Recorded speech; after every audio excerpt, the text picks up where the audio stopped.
Hello YouTube and welcome to episode 13 in the Monogatari series reactions. We're back at it again today for another episode. So as you've noticed, there's one episode this week. It's because I didn't really want to do 3. And the way it was explained to me is this is a better stopping point than in between 14 and 15, if that makes any sense. I wanted to do 2, but apparently this is the better stopping point, so we'll see. I'm imagining there's some kind of cliffhanger between 14 and 15 by that description.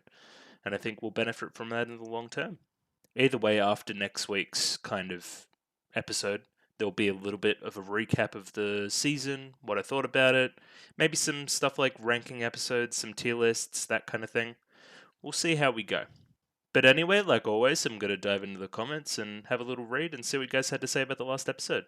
Another thing I'll mention is my video being view-botted? Like, I'll put a graph up here maybe. There's a sharp increase here of views that aren't very long, if you know what I mean. They'll watch it for a second. And I'm just wondering if I can get to the bottom of it. I think a couple of my videos have been view-botted in the past. Weird videos have been pushed to the algorithm, like my delay video when I was sick. It's just very strange, and I would like some clarification if this is normal. If you would know. I don't know if you guys would know. Anyway, I might be just rambling. Anyway, comments. Chris Olson writes in and he says, when they ate lunch, it was a cherry tomato that she ate. And then a winky face. I don't know what you're trying to imply. But I don't think it's entirely above board. But thank you for the comment regardless. I honestly forget that scene where they were having lunch. It was very cute. Parnix says he's back from vacation and he's going to catch up on the videos. Well, there's a few to catch up on. I don't know how long you were away, but I've been churning them out, so hope you had a nice vacation and welcome back. Matt has another comment here. In the scene you examined at Timecode, Araragi is shown to keep Nadeko away from oddities. Then Nadeko is shown to be standing in a pool of oddities. It's a clever visual metaphor for one of the rules of Monogatari universe. Once you have knowledge of oddities, it sticks with you. Indeed, in an earlier arc, Araragi explains, once you experience it, you're more likely to experience it again. The scene here with Nadeko just reinforces this point. That's an interesting point. I think I understand kind of what they're going for with the whole kaleidoscope visual metaphor now a little bit more as well, and the framing of the scene, because it's kind of like an L shape, where the oddities on one side and all under, and Araragi's kind of casually standing in the way. Again, yeah, it was one of the standout scenes of that. What episode was it? Episode 11.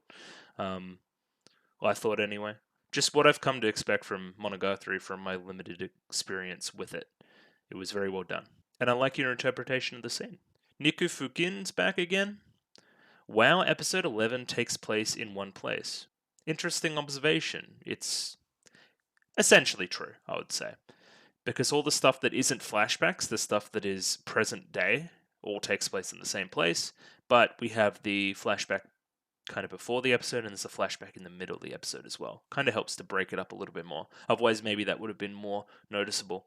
But yeah, as I noted, it's definitely a bit more of a setup-y episode, so it's kind of just a couple conversations in a row, and I don't mind that at all.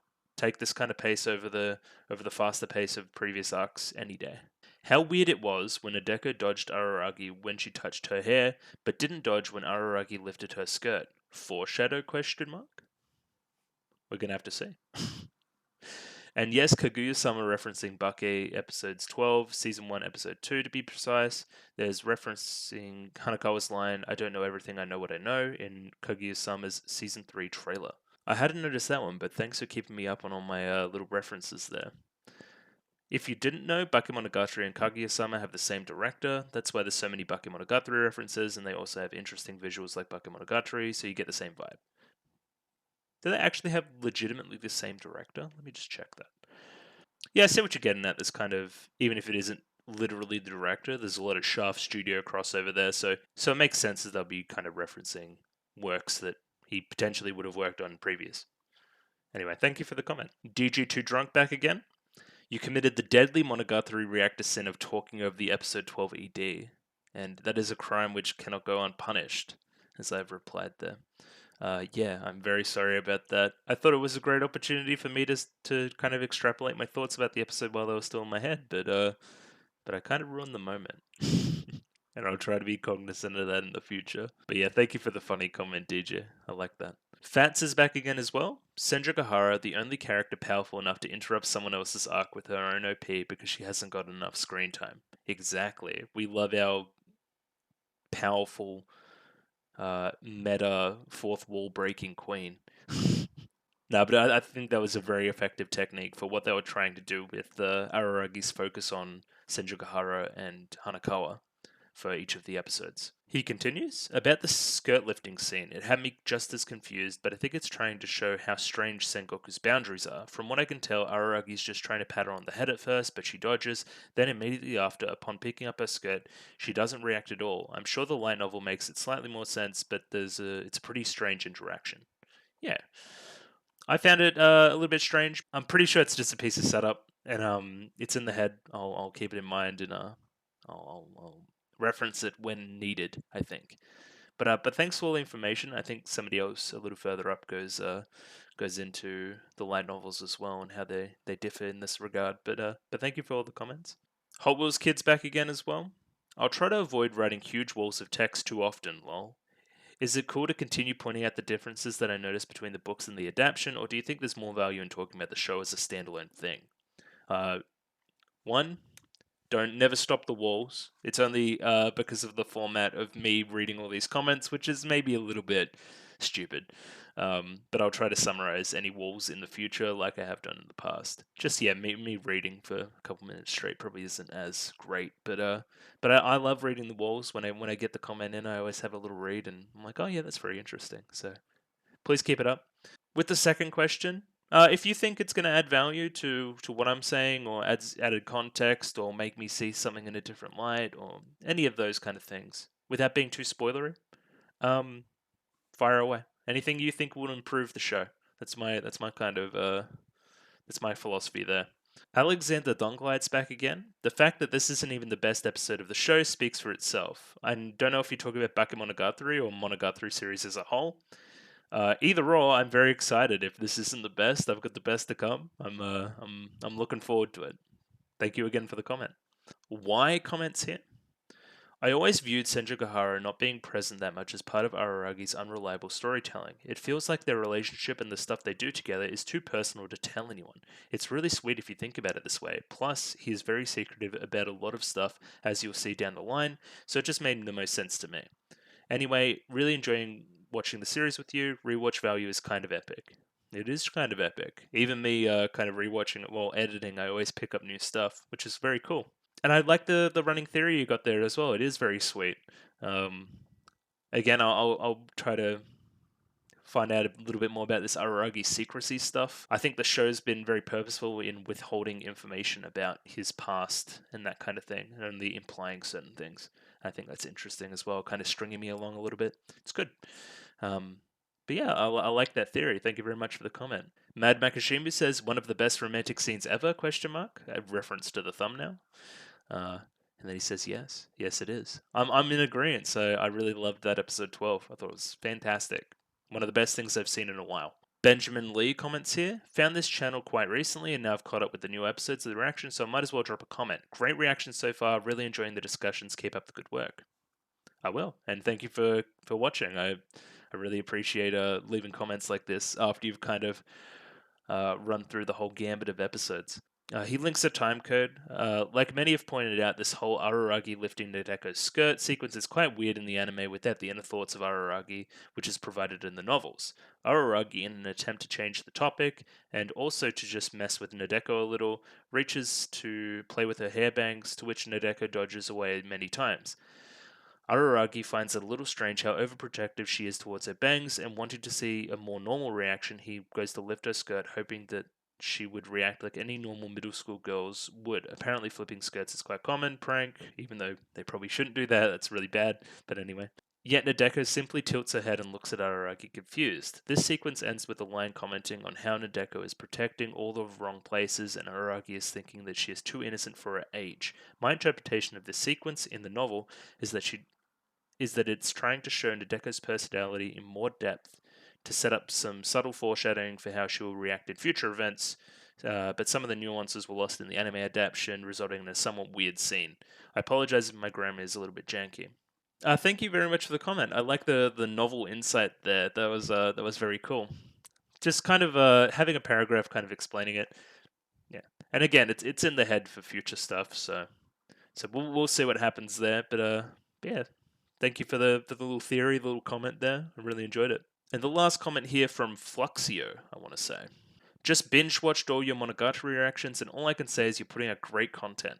I've been looking for a while for another good reaction channel to rewatch the series, and I'm really happy that I was able to find this. Keep up the good content. Hope to see you going for a long time. Uh, as far as I'm planning right now, I am. So thank you very much for watching all the videos, binge watching them, all that kind of jazz. Yeah, just thank you very much. A very sweet comment. Really warms the cockles. Just before I get into a recap as well, I've seen a couple comments just kind of on previous videos as well regarding what I'm going to do with the movies. I'm thinking of hosting them somewhere in picture-in-picture form because I think that's probably the best way to do it, just so you're not kind of following along for, I'm guessing they go for a couple hours maybe. Following along a YouTube video for that long can get a little bit tedious. So picture-in-picture will probably be ideal in that respect. Any suggestions where to host it would be ideal. I've got a BitChute account, but seems kind of shaky. We'll see how we go there. The other one would be kind of any of these kind of file sharing things that people host them on, like Mega or something like that. But I would need to pay for it, so I'd need to pick the best one. So any insight there would also be appreciated. Anyway, on with the recap. We are treated to a flashback just before Golden Week where we see Hanekawa and Araragi talking. Hanekawa describes her family situation, which isn't great. It's very all over the place. And notes that her father beats her, so fuck that guy. Hanekawa saves a cat, and then some kind of birds fly everywhere, and it's very climactic. And we flash kind of forward. Araragi talks with Sengoku for a while. They touch on oddities, school swimsuits, weird obscure references to Japanese stuff that I don't know. Some weird scenes here, like the kaleidoscope scene, which we discussed earlier, and the one where he lifted the skirt, which we've discussed at length now. Sengoku is scared off by Hanekawa, who discusses Araragi and Senjogahara's reputation. Araragi is concerned somewhat about his impact on the life of Senjogahara and how she's treated. Hanekawa supports him, but then gets a headache. This reminds Araragi of what happened during Golden Week. Hanekawa kind of has an oddity that's basically an alter ego, kind of transforms her into a cat girl, but also it's manifested through the stress of Hanekawa. This alter ego drains the energy from her parents, as well as the people around town during Golden Week before going after Araragi. That's kind of its deal, it like drains energy, which kind of is an interesting reflection of what stress is, if it's a manifestation of stress. Shinobu takes out Hanekawa before she can kind of get to Araragi. We flash back forward again, and Hanekawa puts on a brave face and says that Araragi should focus on Senjogahara for the night instead of focusing on her headache, which is kind of exactly what he does and what we do as a kind of consequence of that. Senjogahara has planned a date for the night, and Araragi goes to Senjogahara's house before getting told to hop in the car. There's a long, awkward car ride ensues with Senjogahara's dad. Kind of some hijinks there ensue as well. They get to their destination, and Senjogahara goes to prepare something, while Senjo's dad is just with Araragi for a while. Senjogahara Sr. kind of laments the fact that he hasn't been there for his daughter as much recently, for justifiable reasons, I think. He thanks Araragi for all he's done for his daughter regarding getting rid of the illness and also the general improvement in her demeanor. Senjogahara comes back and we head up the mountain to look at the stars, the foreshadowed star watching scene, or I don't know what you would call it, stargazing. Yeah, that's a better word. And our main couple are just kind of cute for a while, but we also get some good insight into kind of Senjogahara's family situation, a kind of a really mature discussion about how far they're going to go kind of sexually and romantically and all that kind of thing, which is great. It's great that they're talking about that and kind of, talking it out like adults. It's good. And other than that, there's like, I'm going to show you my everything, and it's just all very romantic. Predictions? Hanekawa? Can we focus back on Hanekawa, please? Like, that was the whole kind of meta point of that episode, is that we're taking our focus away from Hanekawa when she's having headaches again. The cat's gonna come back. we're going to see what happens. Alright, about time I get into the episode, but just before that, I'm going to do my shill stuff. If you like the video, please consider liking the video, it helps a ton. If you like this video and want to see more content like this video, or like this video regarding Panty stocking and Land of the Lustrous for the time being, consider subscribing to the channel. Comment below anything you think about the episode, anything I can improve, any stuff like that. Basically anything you want, honestly. And I'm still doing follow for follow on Twitter, so if you have a Twitter account, hit follow on me and I'll follow you back and we can start doing some kind of social interaction stuff. It'll be epic. But yeah, for now, let's just get on with the episode, shall we? Cool, got episode 13 up and ready to go, Tsubasa Cat Part 3. Let me pop that up on screen. 26 minutes and 14 seconds for this episode, and we're just going to jump right in. I'm going to give us a 3, 2, 1, and we're going to go. All right, here we go. 3, 2, 1, go. Okay. This seems like the next morning, which is interesting. Seems like at least Araragi got through the night fine. There was no Hanekawa incident. He seems very happy with himself.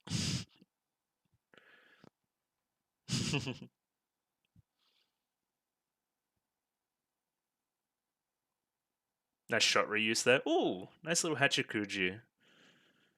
Everyone loves a little Hachikuji. So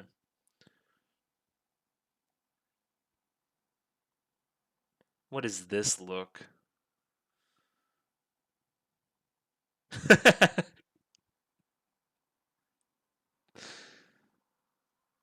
uh Somebody stop my man.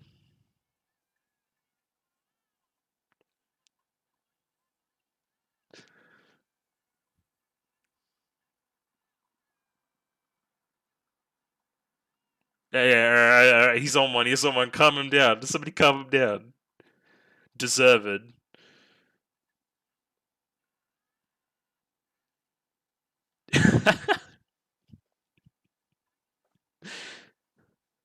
Somebody get their man.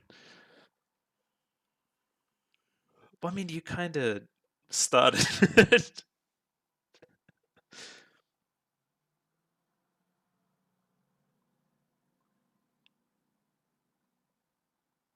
I hate happy Araragi.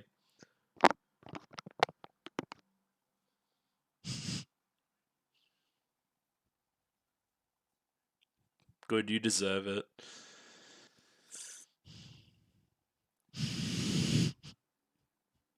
They're trying their best with the Japanese there, but I get what they're saying.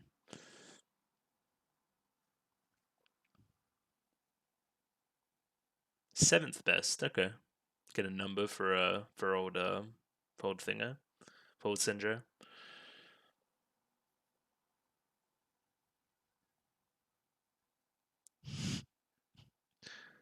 Hmm.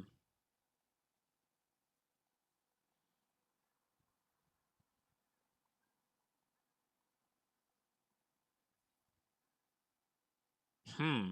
It's a bit of a loaded question.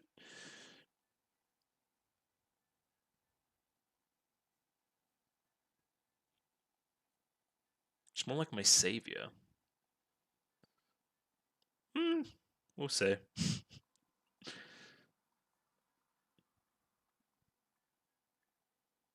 Yeah, suspicious.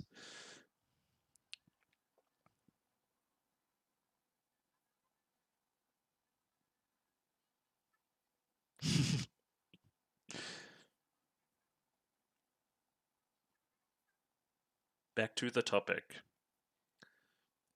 Oshino Shinobu.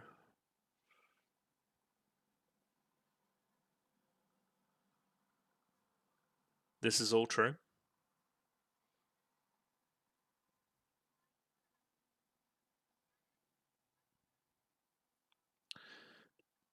Do you see people in person? Considering your... This is like very American. That was strange. She loves her sweets.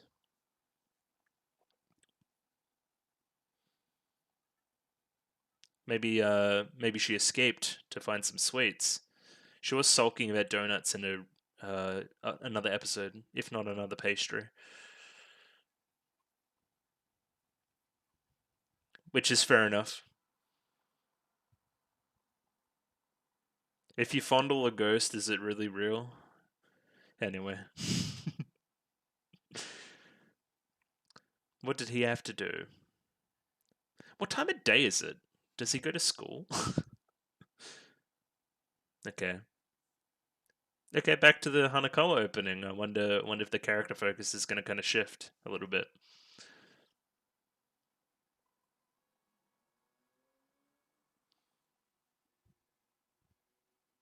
Animated flick. True.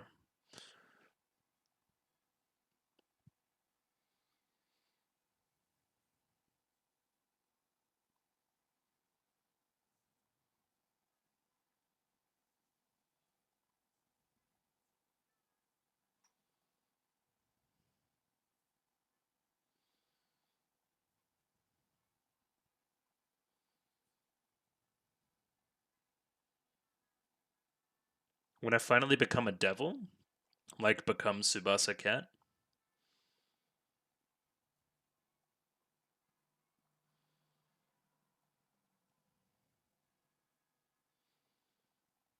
Again, yeah, the kind of the subway map on the body.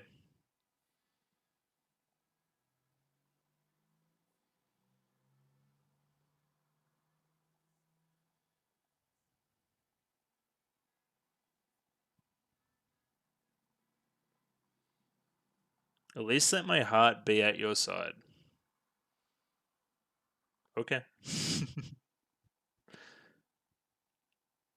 Bit of text. Some about cat ears. Golden Week, cat ears, Hanekawa, body, genius. Some bit of Tensei, maybe.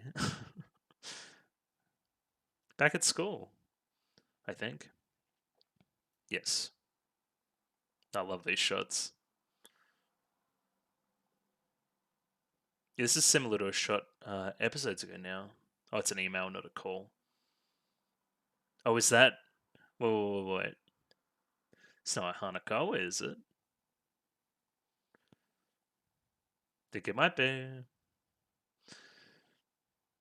All right, time to leave school. I'm not going to do the school thing. Oh no, Senjo's here.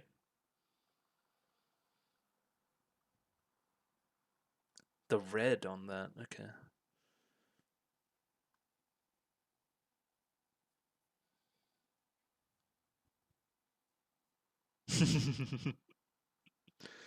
Why don't you just tell her? It's about being honest, brother.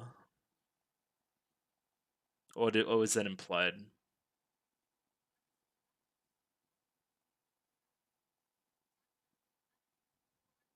How so? Oh, okay. To do roll call to make sure that you Awesome.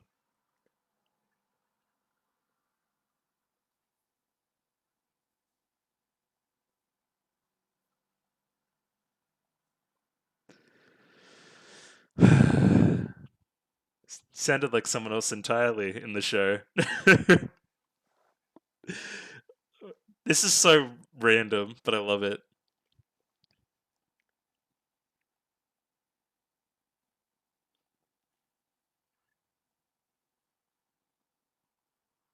Okay, so this is like the start of the school day. It's like, oh, something's going to miss with Hanekawa. Oh, back at the park. I love the park.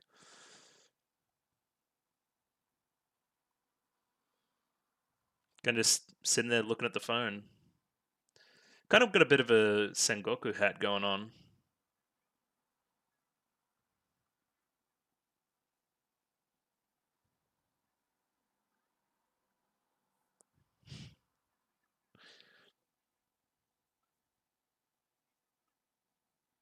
What's that leg? Still a stickler for the rules. That's always good. The song's actually really nice too. It plays through all of the show. I really enjoy it.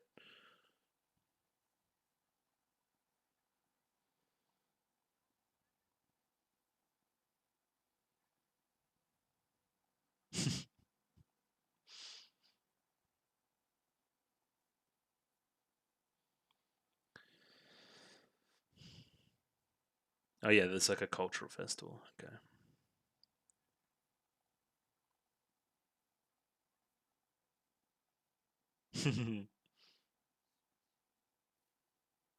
In your cat PJs.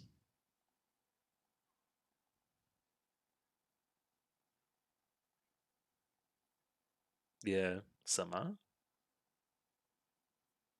Are you being weird? Yeah.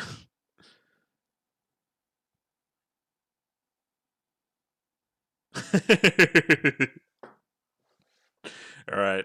Smooth level sandpaper.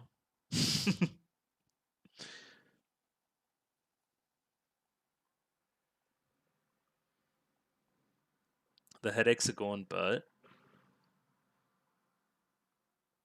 mm. Oh, you've got ears. Hence the hat. Okay, right.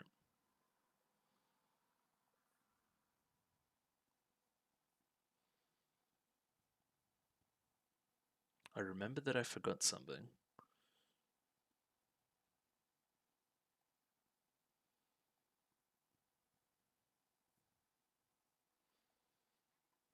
Oh, so the cat was already dead. She didn't save the cat then. Okay.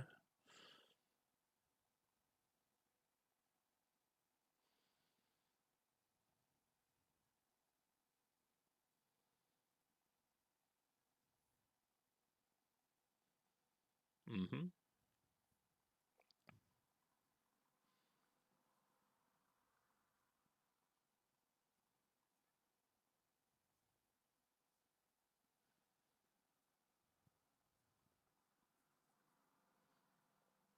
He's got bad posture, old Oshino.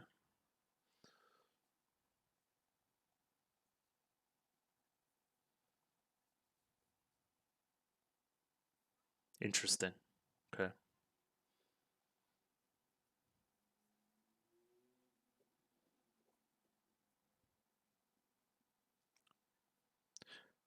Well, there was one like last arc.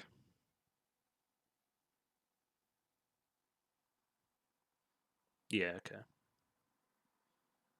Wait, was there a headache early in the show again as well? That'd be cool.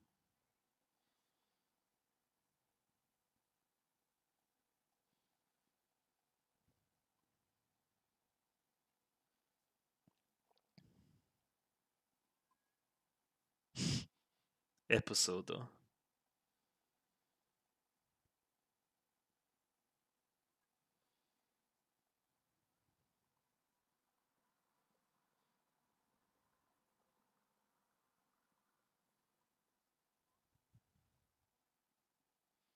I might have a little read of that letter as well.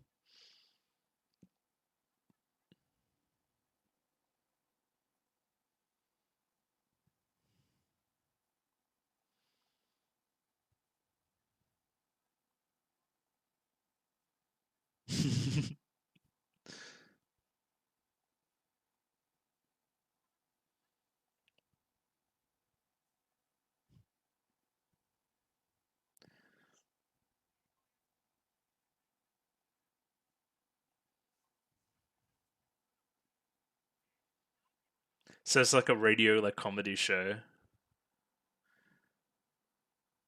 Hanekawa, you're just a bit weird.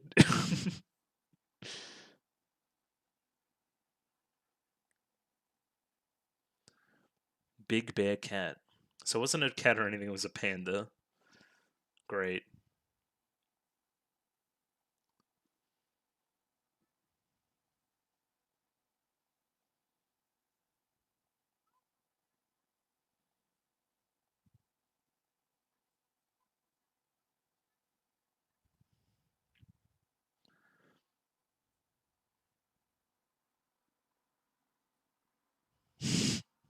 Esoteric jokes.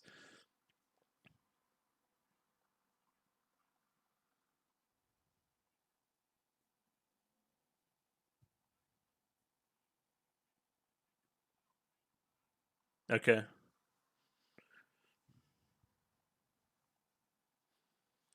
Well, the name was like seemingly swinging. I thought it was like, yeah, okay. Oh, maybe not.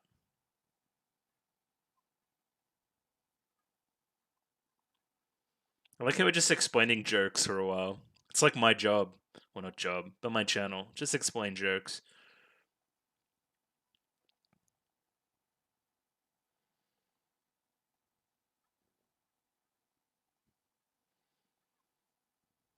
Renting video.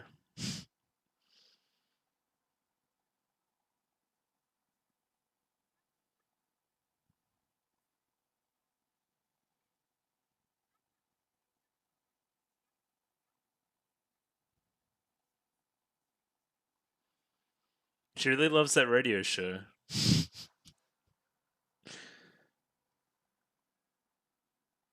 Hat. No.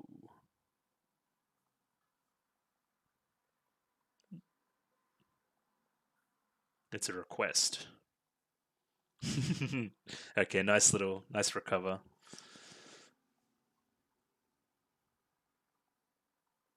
Because I have to see.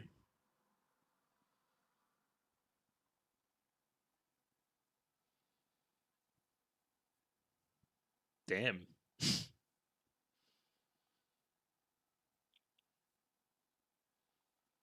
Paradigm shift?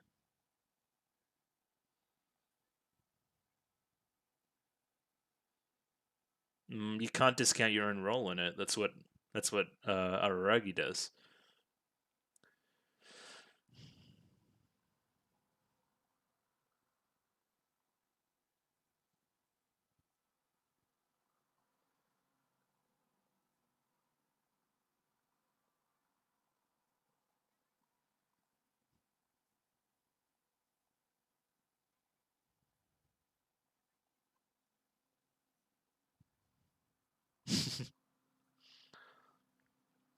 It's out of character, isn't it? Don't laugh.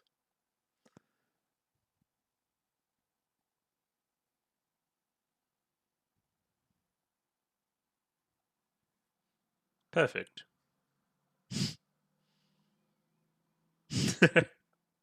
The cats. I said not to laugh, bro.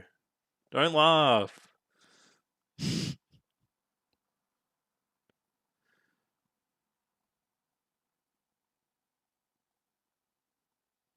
Why are you thanking me? That's good too. Yep, seems that way.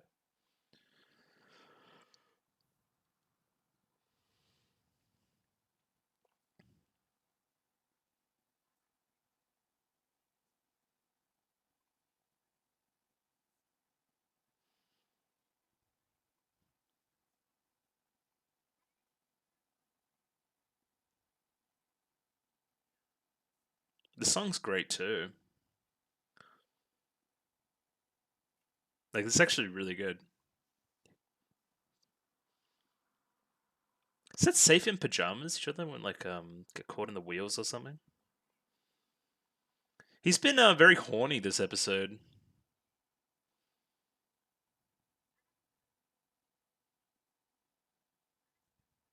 What have you been doing for the past like 10 minutes?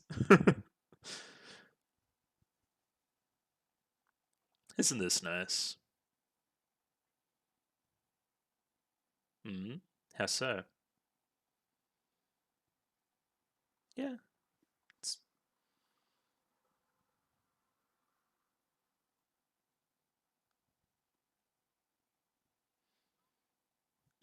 that you have described the show. Yeah, is there a what's the word? Underlying factor there. Common denominator.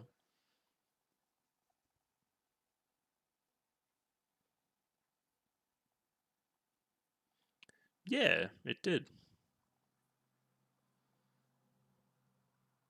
Oh, and then they're on the road there.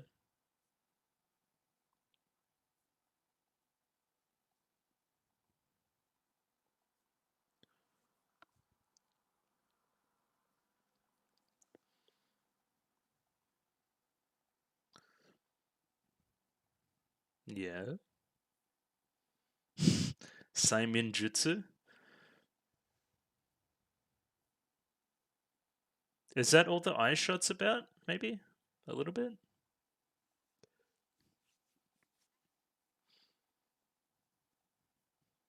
I think that's kind of like a weird in-universe explanation for it. What's also the thing that the comment was talking about, where oddities like kind of bring more oddities, right? And if Araragi is an oddity and he's interacting with them, then I don't know. What came first, the chicken or the egg? You know what I mean? I know what I know. Oh, don't know anything. Nothing at all. Nothing at all. Nothing at all. Is that doing some gardening or something, is he?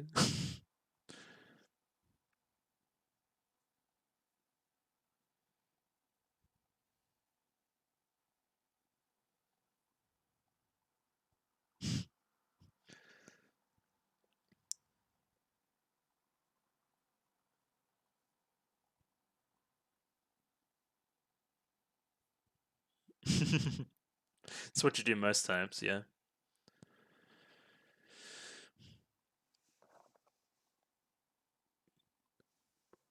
No one cares about Araragi.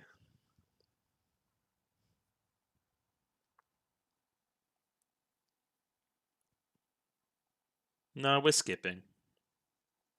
It's for a good reason.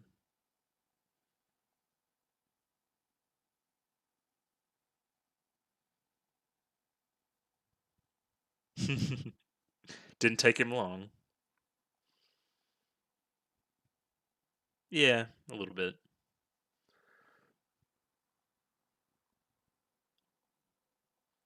What was he burning?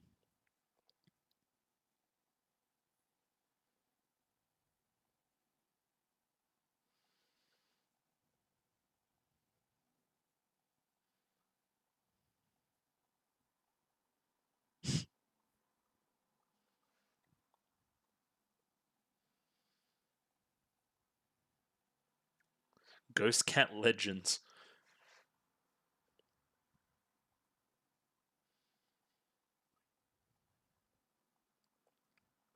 He said it like 4 times now.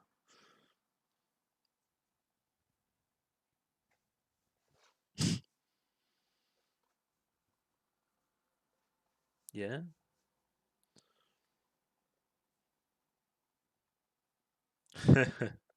Get dunked on. Is Hanekawa got up to anything last night?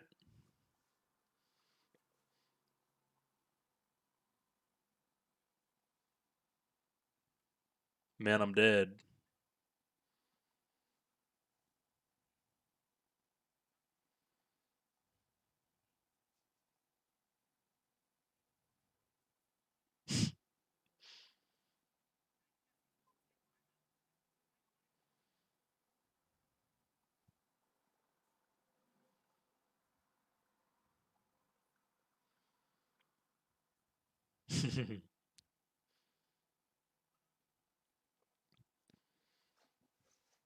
A little bit.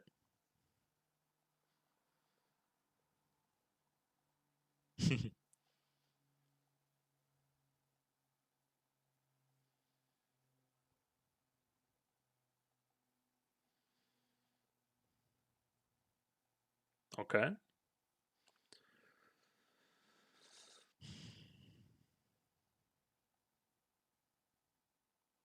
Interesting. The, yeah, the meddlesome cat.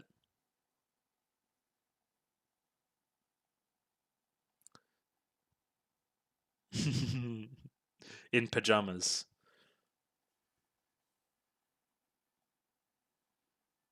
Yep, here's the cat.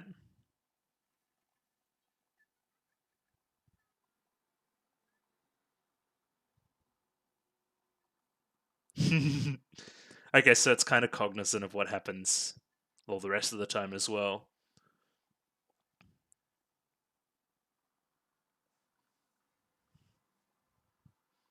Oh, with the little tail there. Is that really it? Yeah. That episode flew by, honestly. It was just kind of another couple conversations again. Yeah, another interlinking episode, I guess. It's really hard to infer anything at this point. I'm trying to think of all the, telegraphed stuff, if you know what I mean. Kind of the Hanekawa, I don't know anything, as opposed to her normally saying, I know what I know.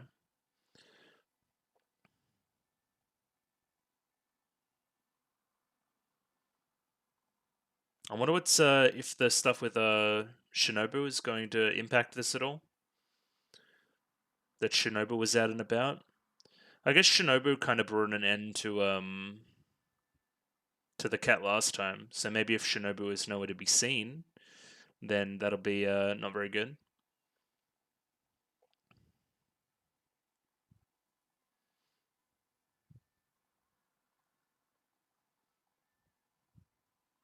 We got to see Senjogahara in uniform again, so this episode was pretty good. Um, there was the stuff with Hachikuji at the start, which, yeah, you know. But it was okay. Next time on, we're not allowed. Yeah, it's a bit of an interesting one. We'll see where it goes next week, but for now, we're just gonna, dive into a bit of analysis. Yeah, I guess I'm just struggling to gather my thoughts on it coherently at the moment. I don't know why.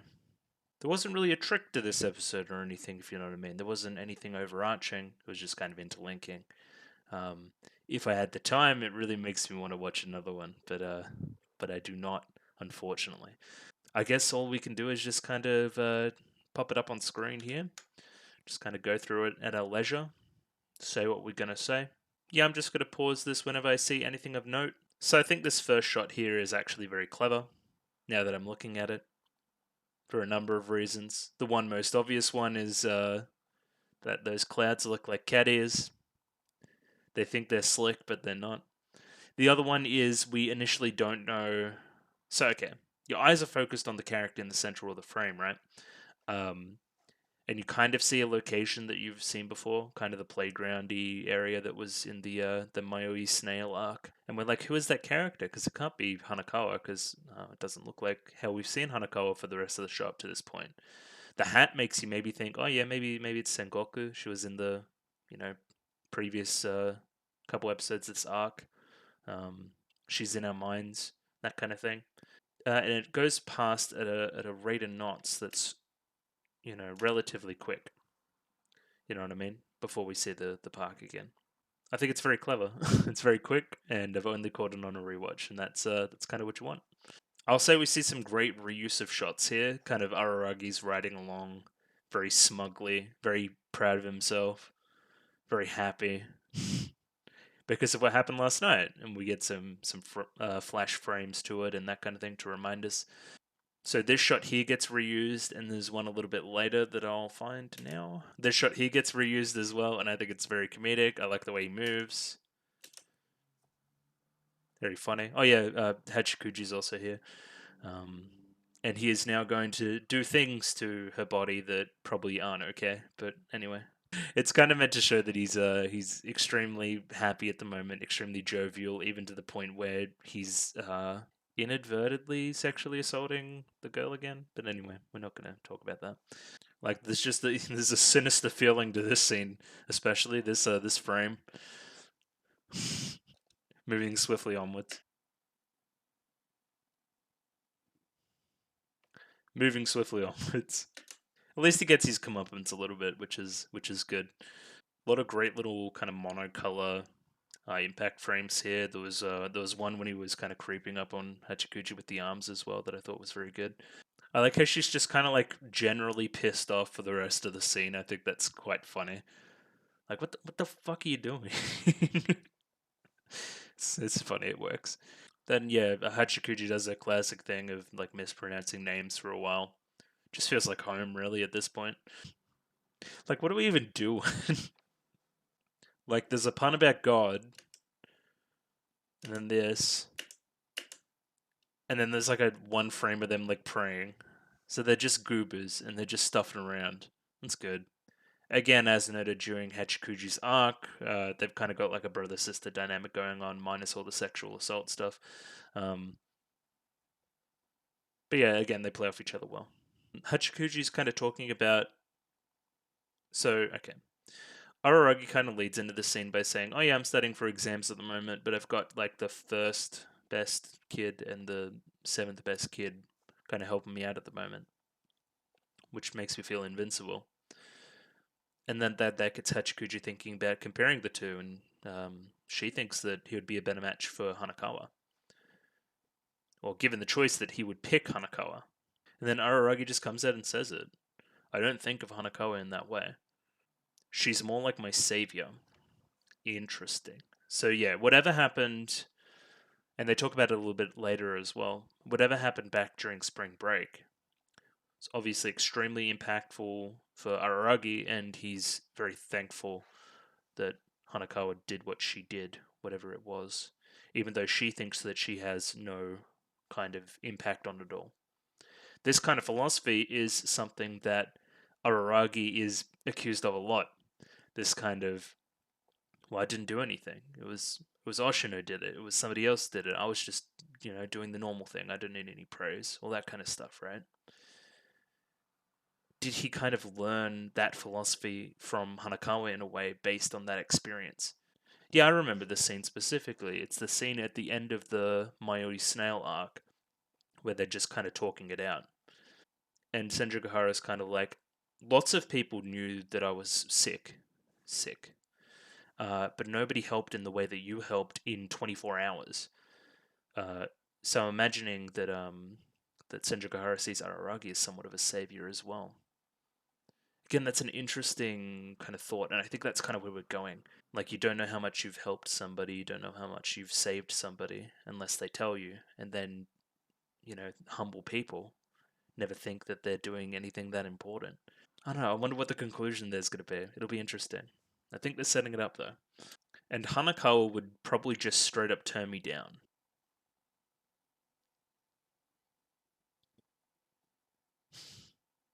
We'll see. Yeah, then Hachikuji's like, "Oh yeah, I saw Oshino Shinobu out getting donuts in like Nevada." As depicted here, because I don't think many places in Japan look like this. Correct me if I'm wrong. So this is obviously a reference to one of those, kind of those kind of old deserty American kind of truck stops and that kind of thing. You know what I mean? Yeah, very Nevada feeling, without ever having visited the place myself. But I'm wondering what this means. I know Shinobu has a sweet tooth. Like she was sulking about some donuts in a previous episode. So did she escape to go get some? Is she allowed to escape to go to get some? It's unclear.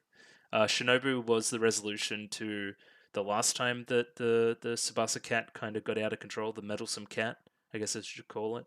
And I'm wondering if we're just taking Shinobu out of the situation so we have to reach a different conclusion. We can't just use the same thing again. Then we're back into the opening again. These lyrics are increasingly clear. Lee Hanekawa talking about Araragi and the impact of the kind of cat oddity on her and all these kind of things. I still haven't gotten some of the symbolism in the opening, but I'm not really going to try to analyze it too early here. Maybe if it plays before episode 15 would be another good spot to have another quick look to see if anything or any of the interpretations there have changed. But I digress. We're back here for the text. I'm going to give it a read and then summarize at the end. This first one that kind of just sits here right now, they were cat ears, stays for a long time, so most people will be able to read it. Thus, it's in their head when they see that Hanekawa is wearing a hat. And yeah, I think that's where I was at on the whole hat situation. It wasn't really a reveal. Kind of knew what was going on. And I think Araragi did as well. Actually, pretty interesting stuff there. So mostly it's kind of describing his thought process through the scene where they're kind of at the playground. Where she's nervous to show off the ears and then says don't laugh, and then he's trying not to laugh, and it's all very cute. He notes that the ears really suit Hanekawa, especially these ones, more than the white ones during Golden Week. It all become clear once we learn what happened last night, I think, a little bit more. But there's a definite difference between kind of these ears manifesting on Hanekawa right now, with the black hair, that kind of match a little bit more, as opposed to the white ears on the white hair that are mainly used for when the meddlesome cat is in control. So yeah, we'll see, because I think they're trying to imply that maybe some level of stress, the metaphor being the cat ears or the cat, or some level of stress relief, I should say, is actually good for you and is something that she should do, and it actually suits her. And she shouldn't be all uptight all the time and trying to be all things to everybody all the time. That may be a moral we're going for, but I think the show's a little bit smarter than that. So we'll see. There's a sequence of shots here that they kind of reverse later to show that so he locks up his bike and he drives into the bike lot and does all these things, and then they play the reverse order of those shots as he leaves. Kind of a nice little touch on the scene, I thought. Again, so much like these are similar to the buildings we've seen in a number of arcs now, with all the same looking kind of windows and like the school in the first arc and kind of the background of the building in the park in the second arc there. Just tessellating shapes, kind of this like I wouldn't call it industrial, but like very city. You know what I mean? Everything's the same. Like all other people are the same to me. Like they don't even have different bikes. I don't know what they're trying to say again, but it's a prevalent visual theme throughout all the backgrounds of these episodes. And I'm wondering if it's artistic or there's a bit of a deeper meaning to it all.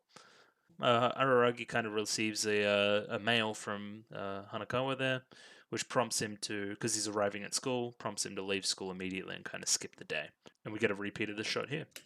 I like how Senjogahara is just out here, kind of meets him by the bike, and just gonna walk him in like a couple do, that kind of thing. Before they look each other in the eyes, and she realizes, oh, this is actually something important. He's not just flunking school. He's off to do something. Blah, blah, blah, blah. He says humanitarian aid, and then he just looks at her. And I thought that Senjo was going to freak out and be like, blah, blah, blah, what are you doing? What do you mean? With who? When? Why? How? But instead, she's understanding, and she just says, oh, okay, I understand. It's good. Very subtle piece of character work there between our main couple. And then there's this part, which is insane. And there's a massive, insane fourth wall breaking joke. Let's work our way through it. So Senjogahara kind of says, I can imitate your voice perfectly. After all, my voice actress is excellent. It's like Chiwa Saito. That's her voice actress, yep. Born in Saitama Prefecture, voices strong-willed women, lively girls, and even boys, played animals, non-human characters, eccentric guys speaking in a low voice, and other types of characters too. Works for AIM Enterprise. What is AIM Enterprise? I can't really find anything, but I would imagine that's her like voice acting kind of promoter or manager or that kind of thing. And it's like, oh yeah, my voice actress can voice a variety of different characters and the kind of things. It's kind of like a CV. Yeah, then Araragi's kind of like, yeah, what? We're in a cartoon. And then Senjogahara breaks out the old voice changer and becomes Kambaru. So that's not even the right voice actor. You've stuffed up. Oh, it's good. So random. Like, why? But it made me laugh, and that's all that matters. So then we go to Hanekawa. Okay, Hanekawa, I've rushed over on my bike. Blah blah blah blah. I'm gonna save you. What's the issue? Where am I? Where am I needed? You can't ride your bike in the park. Go park it normally. Like she's that much of a stickler for the rules. I like that. I thought that was funny. Like, we'll have a proper discussion once you're following proper procedure. Again, good character building, and I like that these characters. Not that Hanekawa really is, because this is her arc, but I like how all these characters are coming back into the show. You know what I mean? Always get their jokes off. Always get a little bit extra to say. It's good. It makes the kind of the cast feel alive, kind of the world feel more alive as well. They've got a connection to Araragi, which may be explained in a later scene, and it's good. It helps expand the world a little bit more. She kind of slams Araragi here. Based on your schedule, there's no problem with you being absent the entire day. And there's also something about a cultural festival. Let me find it. Yeah, there's a cultural festival coming up, and she's kind of left Senjogahara to make the preparations and that kind of thing. Because if both the president and the vice president skip, they're in a bit of strife. Oh yeah, that's what they were preparing for in the first scene of the show. Now I remember. It was a cultural festival. Makes perfect sense. And yeah, here's a president and vice president right here. Okay. I left her in charge to amend her reputation since she skipped yesterday. Again, talking about the Senjogahara reputation thing. And yet, is the implication is that she went home after lunch yesterday to set up the date? That's cute. Araragi thinks he's slick here, tries to get her to take off the jacket there. He's very horny this episode, very much so. Like the whole boobs hitting him on the back of the bike again. I know you gassed up about what happened last night, but just keep it under control, big guy. And of course, this trick doesn't work on Hanekawa. So is the implication here that she kind of lost some of her memories of Golden Week, and is now she remembered that she forgot something, so there's kind of fragments there, right? She knows there's something missing, which is half the battle when you're trying to remember something, right? I wonder how much of the memories are the meddlesome cats, and how much are hers, and how much of that is a crossover, and all these kind of things. So Hanekawa kind of wants to be taken to Oshino, or Meme, I should say. But first, Araragi's going to ask a few questions. When it comes to oddities, all I've been doing is relying on Oshino. Even if he's going to be the one doing the work, I want to make things easier for him. He feels a little bit guilty about using Oshino the way he's been using him, and understands that at one point he's going to need to solve his own problems. So doing stuff like this is going to make the process a little bit easier in the future, I feel. First, Araragi kind of asks about the headaches. Like, have they been continuing and the stuff like that? And Hanekawa says they've been going on for about a month, on and off. We've seen one in the show that I can remember, which is the one at the library. I'm wondering if there was one before that as well. Then Araragi kind of asks his second question, which is about, have you seen any cats lately? Blah, blah, blah, blah. And then that goes into the very long radio show part that kind of went over my head a little bit because it's a bunch of Japanese language jokes. Like, I thought there was something about a swinger. I thought it'd be about swingers, but it kind of wasn't. It was just like a pun based on the kanji for the words. Yeah, a bit of a strange one, but nice to know that that Hanekawa is at least a little bit eccentric as well. So you finish that part up, and the last question Araragi asks is, "Can I see under the hat?" Well, that's not a question; it's more of a request. And he kind of repeats the part he did before about the jacket when he was kind of trying to get the jacket off of her to see her boobs. He's repeating the same thing here, and they kind of repeat the same lines, but they have different implications. Again, nice little, very writerly kind of bow on the scene, if you know what I mean. Like, we're going to go through the motions again, but it's going to have a completely different connotation. Clever. Using similar shots as well to make it visually similar as well. It's good. Yeah, Araragi goes, then get mad at me. I'd rather you be mad at me. I'd risk my friendship with you to make you better, if that makes any sense.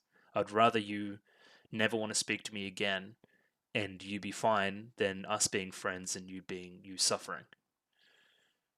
Again, a massive self-sacrifice. Wondering if that's healthy or not, but the show's gonna have its opinions on it. Yeah, here's the part I was talking about before. You just saved yourself in that case. You did all the work. Nah, Hanekawa, you were my savior. Whatever you did during Golden Week, and we still don't know, or was it Spring Break? Let me read that again. Yeah, Spring Break. Whatever you did during Spring Break saved me. And I still think that, and my opinion about the matter is probably more important than yours. Take the compliment. Again, let's show a mirror to Araragi a little bit. Where did you learn this from? Has that been happening to you recently? We get the long-awaited reveal of what's under the hat, and of course it's some cat ears.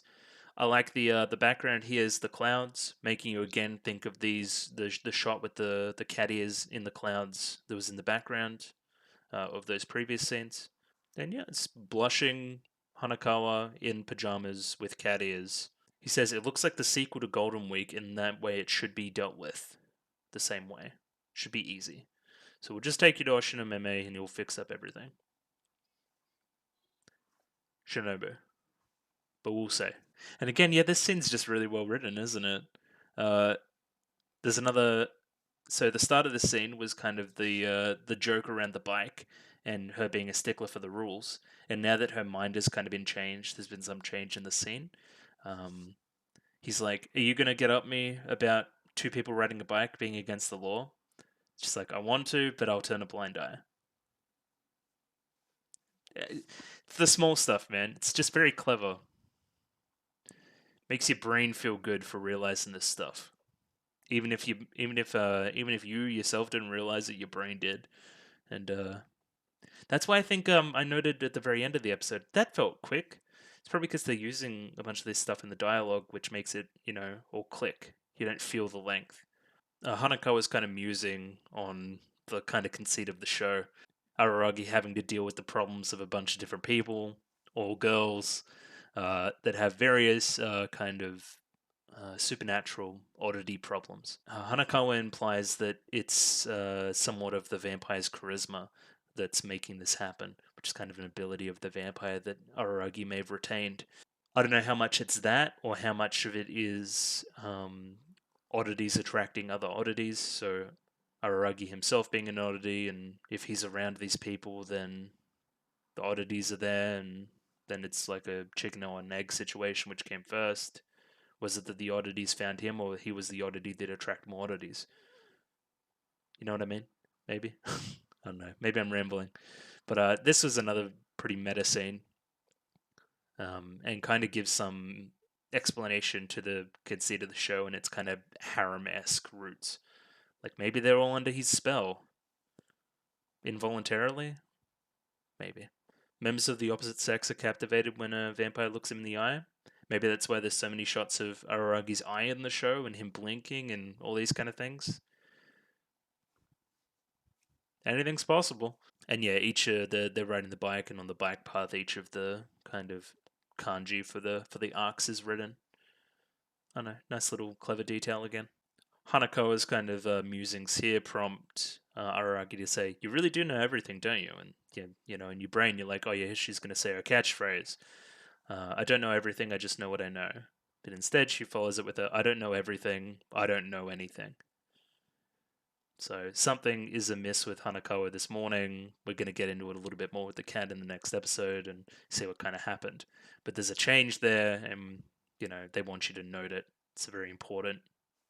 They place a lot of emphasis on this scene. It's almost like she's questioning herself, what she's been built on up to this point. I don't think I can imply anything without getting too much like reachy. So we'll stop it there. So for once, we kind of find Oshino Meme not just sitting around doing nothing. He's seemingly doing something today. I initially thought it was gardening, but that's not the case. Looks like he's burning something. Again, we don't know. But he's like, "Oh, we're busy today. We're going to make this quick." Hence what happens when they get to the top of the stairs later. And he doesn't pick up that there's something wrong with Hanekawa until she starts talking about the hat a little bit more and seems pensive about it. Either way, I think Oshino Meme is actually really busy today and doesn't really want to deal with this, which is a bit of a new one. So we'll see. Oh yeah, in this scene, Oshino Meme also keeps saying that, "Oh yeah, Araragi doesn't matter," like just randomly. He's just being mean, but I don't know. We'll see. It's a strange one. So we kind of get to the top of the stairwell, and Oshino Meme kind of just turns around. I think he like pimp slaps her, but it seems, well, I thought he like pimp slapped her, but it seems like he puts his hand across kind of her eyes and knocks her out in a way, using some kind of power. Because he wants to get this over and done with quickly, and he thinks that talking to the meddlesome cat itself is going to be quicker. So yeah, the implication here is that the hair changes color whenever the cat's in control. Maybe the implication is that she's so stressed out that the cat is taking a little bit more permanent control, even when the hair isn't white, hence the ears. Again, it's hard to say at this point. And again, yeah, this is kind of where we end the episode. We're going to have a chat with the cat after this. The cat seems to have memories of what happens when Hanekawa's in control, hence going after the parents. Seems to be a manifestation of her kind of deeper, maybe not desires, but deeper consciousness. Cool, and that's just about where we're going to end it today. It's a bit of an anticlimax. Maybe it's not as good of a stopping point as I thought it was, but maybe the one between 14 and 15 is worse. We'll see. But be prepared for a longer episode next week, a bit more reviewy content, that kind of thing. Kind of recap, review, tier lists, anything else that sounds fun. Suggest stuff down in the comments if you're interested. Just some chill stuff again before I leave. If you liked the video, consider liking the video. It really helps me out a ton.